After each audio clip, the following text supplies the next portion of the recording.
Hello everyone, welcome back to the exam originals YouTube channel. मैं हूं अदिति कुशवाहा और आज के इस वीडियो में मैं आप लोगों को बताने वाली हूं भारतीय संविधान की जो 12 अनुसूचियां हैं उनको याद करने की एक शॉर्ट ट्रिक, जिसके ज़रिए आप लोग 12 अनुसूचियों को बहुत ही आसानी से याद कर सकते हैं। तो आज के वीडियो में मैं आप लोगों को इन्हीं के बारे में डिटेल में बताने वाली हूँ।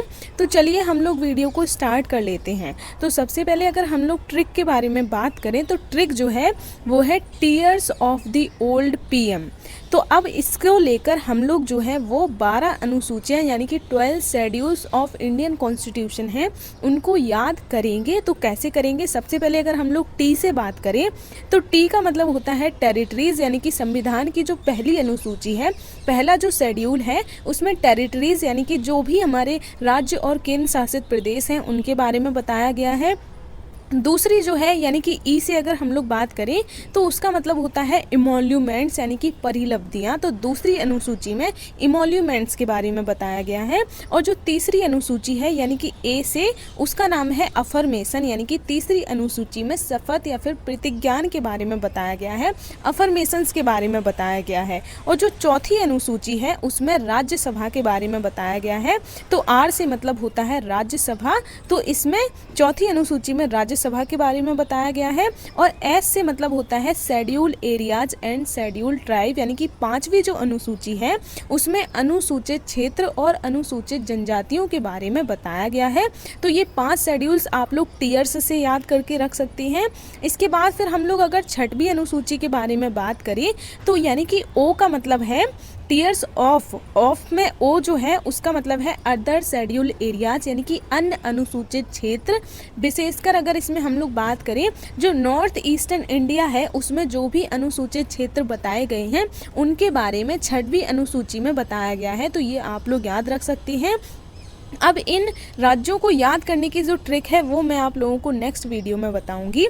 इसके अलावा अगर हम लोग 7वीं अनुसूची के बारे में बात करें यानी कि एफ से मतलब होता है फेडरल प्रोविजंस।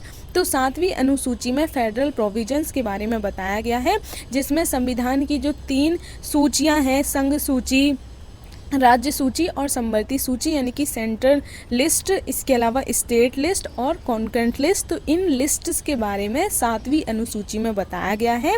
उसके बाद फिर अगर हम लोग 8वीं अनुसूची यानी कि 8th शेड्यूल के बारे में बात करें तो उसमें ऑफिशियल लैंग्वेजेस के बारे में बताया गया है। तो ये आप ओल्ड से याद रख सकते हैं। ओल्ड में जो ओ है उसमें ऑफिशियल लैंग्वेजेस यानी कि जो हमारे कॉन्स्टिट्यूशन में 8th शेड्यूल में 22 लैंग्वेजेस दी गई हैं तो उनके बारे में 8th शेड्यूल में बताया गया है। इसके अलावा 9th शेड्यूल में अगर हम लोग बात करें तो एल से मतलब होता है लैंड रिफॉर्म्स, यानी कि 9वीं जो अनुसूची है उसमें भूमि सुधार, लैंड रिफॉर्म्स के बारे में बताया गया है। और जो 10वीं अनुसूची है डी से मतलब होता है डिफेक्शन, यानी कि दल बदल कानून के बारे में आप लोगों ने सुना होगा, एंटी डिफेक्शन लॉ के बारे में सुना होगा, तो उसके बारे में 10वीं अनुसूची में बताया गया है। तो इस तरीके से आप लोग ओल्ड से ये 3 याद रख सकते हैं, ऑफ से ये 2 याद रख सकते हैं और ये 5 जो है वो टीयर्स से याद रख सकते हैं। अब हमारा बचा पीएम, तो पीएम से हम लोग देख लेते हैं। पीएम से आप लोग 2 चीज़ें याद रख सकते हैं, यानी कि 11वीं अनुसूची और 12वीं अनुसूची। 11वीं अनुसूची में पंचायत के बारे में बताया गया है, तो आप लोग पी और एम से पंचायत और म्यूनसिपैलिटीज़ याद रख सकते हैं। 11वीं और 12वीं अनुसूची, 12वीं अनुसूची में नगर पालिका यानी कि म्यूनसिपैलिटीज़ के बारे में बताया गया है। तो ये 11वीं और 12वीं अनुसूची के बारे में आप लोग याद रख सकते हैं। तो इस तरीके से इसको याद करने की यानी कि जो 12 शेड्यूल्स को याद करने की जो ट्रिक है वो है टीयर्स ऑफ ओल्ड पीएम।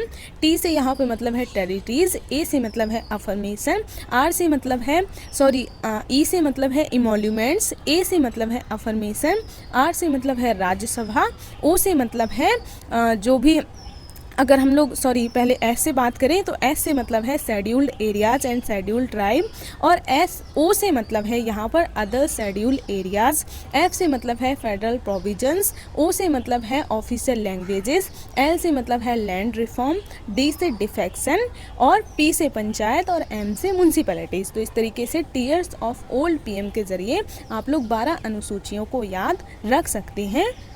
तो ये थी हमारी आज की शॉर्ट ट्रिक, जिसमें मैंने आप लोगों को इंडियन कॉन्स्टिट्यूशन के 12 शेड्यूल्स को याद करने की ट्रिक बताई है, टीयर्स ऑफ ओल्ड पीएम। तो इस जरिए आप लोग जो हैं वो इन शेड्यूल्स को याद रख सकते हैं।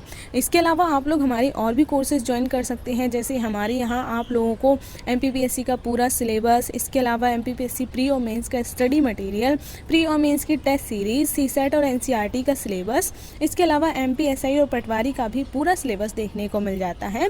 तो अगर आप लोग भी एमपीपीएससी की प्रिपरेशन करना चाहते हैं तो हमसे कांटेक्ट कर सकते हैं और हमारे साथ जुड़कर अपनी तैयारी अच्छे तरीके से कर सकते हैं। वीडियो अगर आप लोगों को पसंद आया हो तो प्लीज़ ज़्यादा से ज़्यादा लोगों को शेयर कीजिएगा और हमारे चैनल को सब्सक्राइब ज़रूर कीजिएगा। मिलेंगे अब हम नेक्स्ट वीडियो में, तब तक के लिए धन्यवाद।